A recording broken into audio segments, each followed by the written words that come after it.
Hello friends, मैं हूँ गौरव और कल सुबह उठते ही मुझे एक ऐसी खबर सुनने मिली जिसे सुन के मुझे काफी दुख हुआ। कल वैसे तो हमारे चहेते साइंटिस्ट एल्बर्ट आइंस्टाइन का बर्थडे था। हमने उनके ही समान एक हीरे को खो दिया। यही खबर सुन के मुझे बिल्कुल ऐसा लगा कि हमारे विज्ञान के चाहने वालों की फैमिली में से एक इंसान जो ब्रह्मांड को समझने दुनिया में आया था, ब्रह्मांड ने उसे वापस घर बुला लिया। मैं बात कर रहा हूँ हम सभी के पसंदीदा साइंटिस्ट में से एक स्टीवन हॉकिंग के बारे में। कल सुबह ही यानी 14 मार्च 2018 की सुबह उनके फैमिली मेंबर्स लूसी, रॉबर्ट और टिम हॉकिंग ने कंफर्म किया कि वो इस दुनिया में नहीं रहे। वो ब्रह्मांड जिसे उन्होंने समझने में अपनी पूरी जिंदगी कमिट कर दी, उससे ही वो आखिर वापस जुड़ ही गए। स्टीवन हॉकिंग को 1963 में एक ऐसे दिल दहलाने वाले मोटर न्यूरॉन डिजीज ALS यानी एमायोट्रोपिक लैटरल स्क्लेरोसिस से डायग्नोज कर दिया गया था और बताया गया कि वो बस कुछ ही साल जी पाएंगे। और कुछ साल से उनका मतलब था सिर्फ 2 या 3 साल, और उस समय वो बस 21 साल के ही थे जब ये मोटर न्यूरॉन की बीमारी उनके शरीर को पैरालाइज करना शुरू कर दी। शुरुआत में ये बीमारी ने उनके शरीर के कुछ ही भागों को पैरालाइज किया था, पर धीरे धीरे ये और गंभीर होती चली गई और कुछ ही सालों में उनके पूरे शरीर को ही पैरालाइज कर दिया। इस बीमारी के वजह से ही उन्होंने अपनी लिखने की क्षमता भी खो दी। ये सीमा उन्हें अपनी विज्ञान और इंसानियत की गहरी समझ लोगों तक ठीक से जाहिर करने नहीं दे पा रही थी, पर वो इतने आसानी से मानने वाले नहीं थे। इसीलिए उनके लिए एक वॉइस सिंथेसाइजर मशीन का आविष्कार करना पड़ गया, जिसके साथ हम उन्हें साइंस इवेंट्स में अक्सर देखते थे। ये मशीन, जो वैसे तो एक कंप्यूटर है, सिर्फ उनके गाल के एक मांसपेशी के हलचल से उन्हें वर्ड्स टाइप करने दे सकती थी। ये हो पाता था वो मशीन से जुड़े एक सेंसर की मदद से। 2 बड़े कंपनीज इंटेल और स्विफ्ट की ने बहुत मदद किया उनके हमसे संपर्क को संभव कर पाने में, और इसी मशीन द्वारा उन्होंने एक दिन इंसानियत तक ये बात पहुंचाई थी जिससे हम पे काफी गहरा प्रभाव पड़ा। At one point, I thought I would see the end of physics as we know it, but now I think the wonder of discovery will continue long after I am gone. 3 दशकों तक England के Cambridge university में theoretical physics और applied mathematics पढ़ाते पढ़ाते Steven Hawking ने बहुत से किताबें भी लिखी। जैसे उन्होंने अपनी बेटी लूसी के साथ मिलके ब्रह्मांड के विषय में ये किताबें लिखी जिसे बच्चे भी पढ़ सके।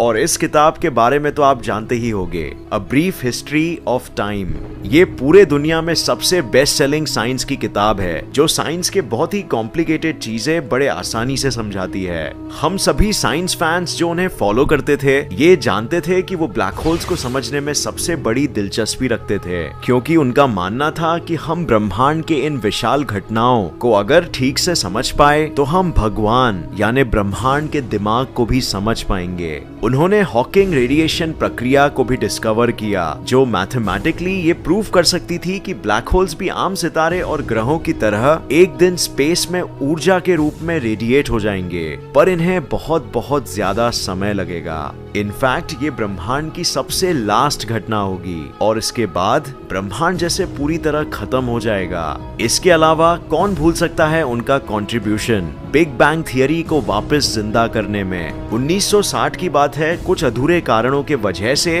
बिग बैंग थियरी को साइंटिस्ट का इतना सहयोग नहीं मिल रहा था, पर 1970 में स्टीवन हॉकिंग के थियोरम्स ने ये सारे मिसिंग लिंक्स को एक्सप्लेन किया और उसके बाद इस थियरी को ज्यादातर वैज्ञानिकों का सहयोग मिला, और आज ये थियरी ब्रह्मांड के जन्म को एक्सप्लेन करने वाली अब तक की सबसे मानी गई थियरी है। स्टीवन हॉकिंग वैसे तो अपने आप को पक्के साइंटिस्ट मानते थे, पर उन्होंने एक एक्टर के रूप में भी साइंस को प्रमोट करने के लिए कितना कुछ किया। जैसे हम जानते हैं, उन्हें स्टार ट्रेक मूवी में देखा गया और उनके एनिमेशन को सिम्पसन्स कार्टून में। 2014 में उनके ऊपर एक बायोग्राफी मूवी भी बनी थी जिसका नाम था द थियरी ऑफ एवरीथिंग।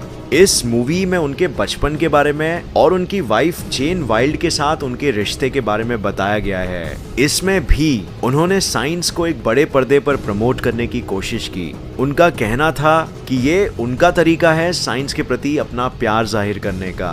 वो मानव जाति के सरवाइव हो पाने के लिए भी काफी चिंतित रहते थे।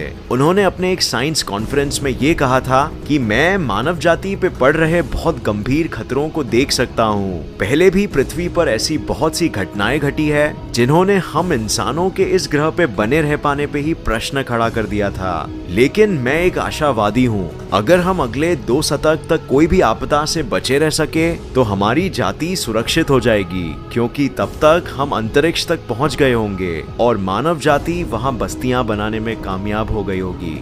वो हमेशा भविष्य की उचित तैयारी रखने के लिए हमें प्रेरित करते थे। उनके मौत का कारण यही बीमारी ALS मानी जा रही है, पर अभी तक ऑफिशियल रिपोर्ट्स डॉक्टर्स द्वारा नहीं आए हैं। उनकी फैमिली ने भी बताया कि वो बहुत ही शांत तरीके से चल बसे और उन्हें किसी भी तरीके का दर्द नहीं झेलना पड़ा। डॉक्टर्स ने कहा था ये सिर्फ कुछ ही साल जी पाएंगे, पर वो 50 सालों से भी ज्यादा जी पाए। आप ये जरूर सोच रहे होंगे कि वो इतने घातक बीमारी होने के बावजूद कैसे इतना लंबा जी पाए। इसकी वजह यह है कि उनके डाइजेस्टिव सिस्टम और रेस्पिरेटरी सिस्टम से जुड़े मांसपेशियां और न्यूरॉन्स के कनेक्शंस नहीं खराब हुए उस तरह जैसे उनके शरीर के दूसरे मांसपेशियां जो काम करना बंद कर दिए। ऐसा इस बीमारी से पीड़ित 10 में से सिर्फ एक इंसान के साथ हो सकता है और स्टीवन हॉकिंग उनमें से ही एक थे। शरीर के सारे महत्वपूर्ण प्रक्रिया के ठीक से काम करने के वजह से वो लंबी उम्र जिंदा रह पाए। एल्बर्ट आइंस्टाइन के बाद अगर किसी फिजिसिस्ट का इतना बड़ा योगदान विज्ञान के फील्ड में रहा है तो वो है स्टीवन हॉकिंग, जो हमारे लिए एक प्रेरणा बनके ब्रह्मांड के गोद में लौट गए। उन्होंने बहुत पहले एक बार कहा था कि ये ब्रह्मांड हमें ब्रह्मांड महसूस ही नहीं होगा अगर यहाँ वो लोग नहीं हैं जिन्हें हम प्यार करते हैं। हम उन्हें और उनके कॉन्ट्रीब्यूशंस को हमेशा याद रखेंगे। अगर आपको उनके कॉन्ट्रीब्यूशंस के बारे में जानना है तो आप उनके ये बुक्स पढ़ सकते हो। आपको ब्रह्मांड के बारे में बहुत कुछ सीखने जरूर मिलेगा। उम्मीद है आपको ये वीडियो पसंद आया और इससे नया कुछ जरूर सीखने मिला। तो फ्रेंड्स, आप स्टीवन हॉकिंग को उनके किस कंट्रीब्यूशन के लिए सबसे ज्यादा मानते हो? मुझे पर्सनली तो उनके ब्लैक होल्स में किए गए कंट्रीब्यूशंस जैसे हॉकिंग रेडिएशन प्रक्रिया को हमें समझाना सबसे ज्यादा महत्वपूर्ण लगा। अगर आपको ये वीडियो पसंद आया तो इसे लाइक और शेयर करना मत भूलिए और ऐसे ही साइंस वीडियोस के लिए इस चैनल को सब्सक्राइब करके नोटिफिकेशन बेल ऑन करना मत भूलिए। और मैं आपको नेक्स्ट वीडियो में मिलूंगा ऐसे ही किसी इंफॉर्मेटिव वीडियो के साथ। तब तक के लिए देखते रहिए और सीखते रहिए। जय हिंद।